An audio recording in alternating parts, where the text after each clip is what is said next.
beauté, tu m'ouvres les yeux et je vois tant de beauté que mon cœur ému t'adore. Je sais que ma vie est en toi. Et me voici pour louer, me voici à tes pieds, me voici pour dire tu es mon Dieu. Tout en toi est beauté, tout en toi est grandeur, tout en toi est merveilleux pour moi.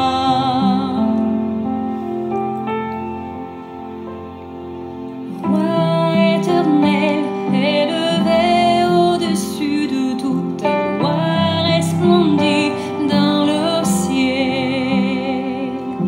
Tu es venu humblement sur cette terre, tu t'es donné par amour. Me voici pour louer, me voici à tes pieds, me voici pour dire tu es mon Dieu.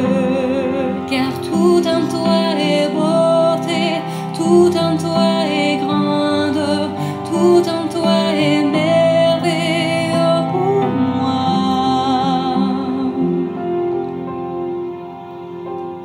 Je ne pourrais imaginer le prix payé pour mon péché. Je ne pourrais imaginer le prix payé pour mon péché. Et me voici pour louer, me voici à tes pieds, me voici pour dire tu es mon Dieu.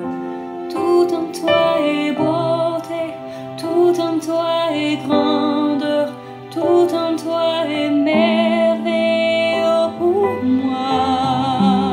Me voici pour louer, me voici à tes pieds, me voici pour dire tu es mon Dieu. Car tout en toi est beauté, tout en toi est grandeur, tout en toi est merveilleux pour moi.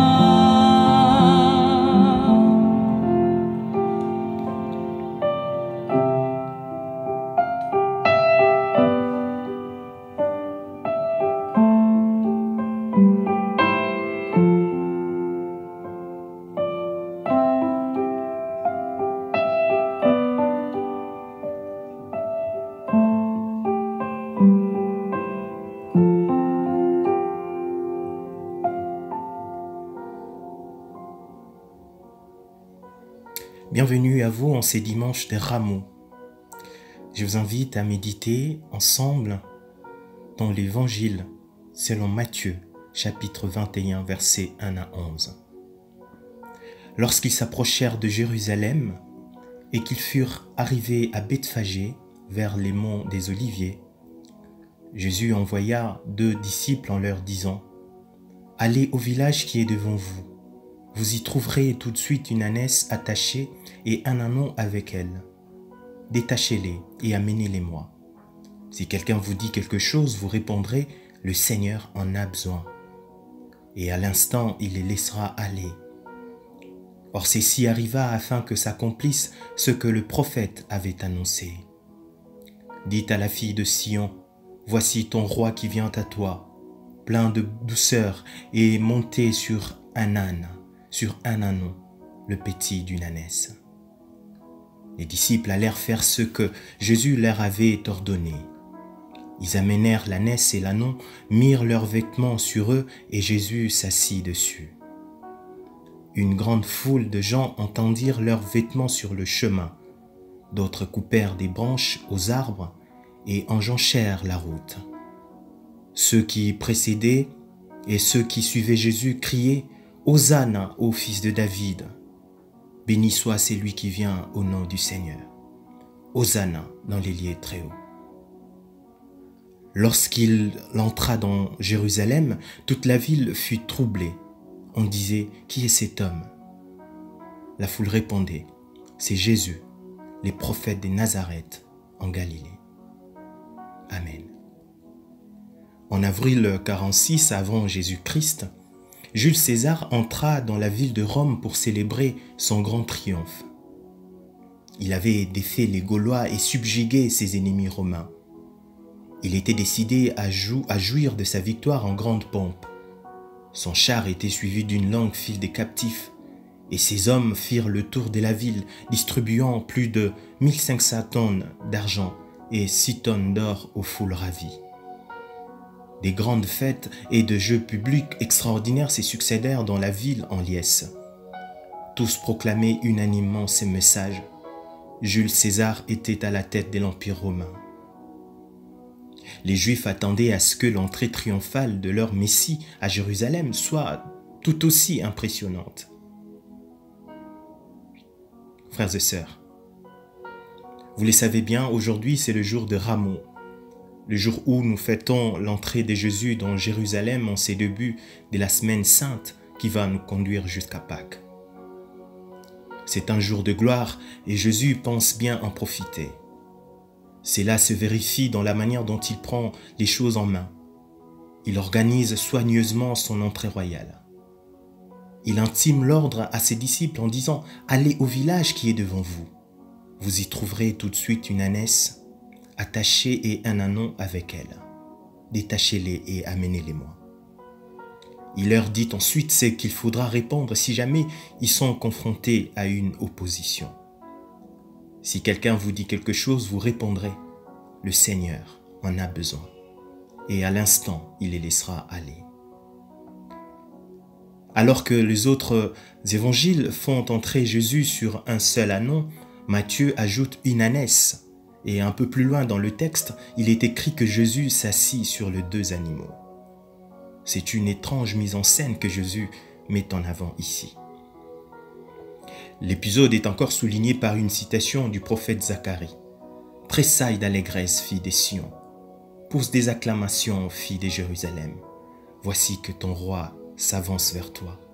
Il est juste et victorieux, humble, monté sur un âne, sur un ânon, tout jeune. » Dès lors, cette entrée triomphale dans Jérusalem révèle une certaine ambiguïté et un sentiment de trancheté.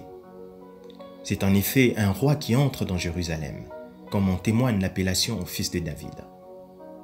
Mais ce n'est pas un roi comme les autres, pas comme Jules César. Son entrée n'a rien d'exceptionnel et est loin de ce que les habitants de Jérusalem attendaient.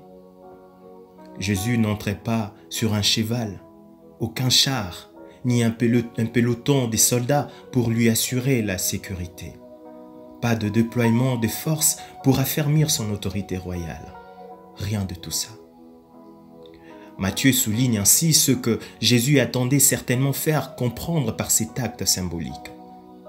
Il est certes le Messie, mais un Messie roi dont la route triomphale mène à la souffrance et à l'humiliation, et non à une démonstration de force. Ce qui se joue dans ces textes, ce n'est pas tant les signes ou les symboles qui entourent cette entrée triomphale. L'entrée de Jésus n'est que l'ombre des choses à venir. Elle a une dimension éminemment prophétique, car le vrai triomphe sera celui de l'entrée dans la Jérusalem céleste. Jésus sait qu'il va mourir. Il sait aussi que ce sont les mêmes qui crient « Hosanna au fils de David », qui crieront plus tard « Crucifie-les ». Jésus n'est pas dupe. Le vrai jour de gloire, ce n'est pas cette entrée dans Jérusalem que nous célébrons aujourd'hui. Le vrai jour de gloire est à venir. Il est à venir pour chacune et chacun de nous. Il est à venir pour celles et ceux qui croient au Christ mort et ressuscité. Car Dieu n'a pas prévu que le monde actuel, dans sa configuration présente, soit notre destination finale. Le plan de Dieu a réservé aux hommes une cité céleste où tout le monde, en principe, devrait avoir une place dans sa gloire. Dieu a prévu que ce soit par le Fils de son amour que l'accès à la gloire à venir s'accomplisse. Il est donc ce précieux trésor qui nous fait procurer les merveilles de l'éternité. En ces matins de Ramon, nous sommes de celles et ceux dont les voix crient joyeusement « Hosanna au Fils du Dieu très haut ».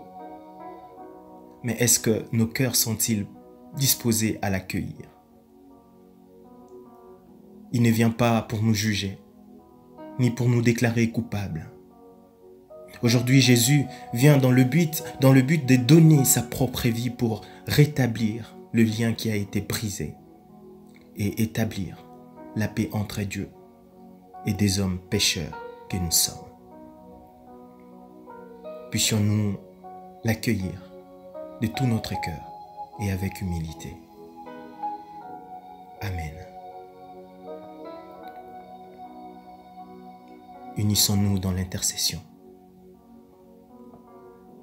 Ô Dieu, Père de notre Seigneur Jésus-Christ, notre Père, nous te rendons grâce pour ces privilèges que tu nous as accordés de recevoir ta parole vivante et de communier en elle. Ces avertissements et ces consolations, ces blessures et ces guérisons, tout ton amour, Seigneur, nous l'emportons vivant en nous. Enlève tout ce qui fait tache dans nos comportements, tout ce qui obscurcit nos relations aux autres. Nous savons que nous avons toujours une part d'opacité que nous cachons soigneusement. Mais nous savons que tu nous aimes.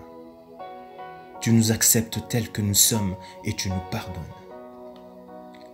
C'est aussi comme cela que nous comprenons la demande du Notre Père.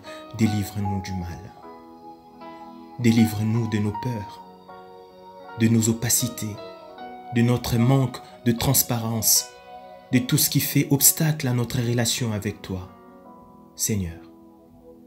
Et ne permets pas que je refuse mes limites, que je considère certains êtres vivants comme impurs, intouchables, voire maudits, persécutés et finalement exclus. Ne permets pas que ton peuple, tes enfants excluent leurs semblables, les laissent dans la rue, dans l'illettrisme, dans la solitude. Seigneur, dans notre prière de ce jour, nous portons devant toi tous les hommes, nos frères, ceux qui souffriront tous ces jours en leur corps et qui peut-être ne trouvent plus aucun sens à leur vie. Ne nous laisse pas les oublier. Ceux qui vivront en ces jours une grande joie, ceux qui se lieront pour toujours dans notre intercession, ne nous laisse pas les oublier. Ceux qui reçoivent en ces jours un enfant attendu, ceux qui voient grandir avec crainte et espoir les enfants que tu leur as donnés dans notre intercession, ne nous laisse pas les oublier. Ceux qui passeront seuls ces dimanches, ceux qui attendront en vain une visite, une rencontre ou un sourire dans notre intercession, ne nous laisse pas les oublier. Ceux qui sont autour de nous tous les jours et que nous ne remarquons plus, ceux qui attendent notre amitié, ceux que nous découvrons sans cesse différents et si proches cependant, ne nous laisse pas les oublier. Seigneur, nous avons connu ton visage en Jésus-Christ. Donne-nous de le reconnaître en chacun des siens par l'Esprit de ce même Christ notre Seigneur. Souviens-toi de tous nos proches et de ceux que nous nommons en silence devant toi.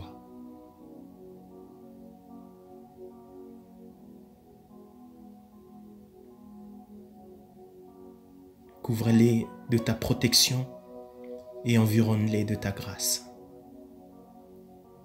Et unis dans un même esprit en toi, nos cœurs élèvent vers toi cette prière que tu nous as apprise. Notre Père qui es aux cieux, que ton nom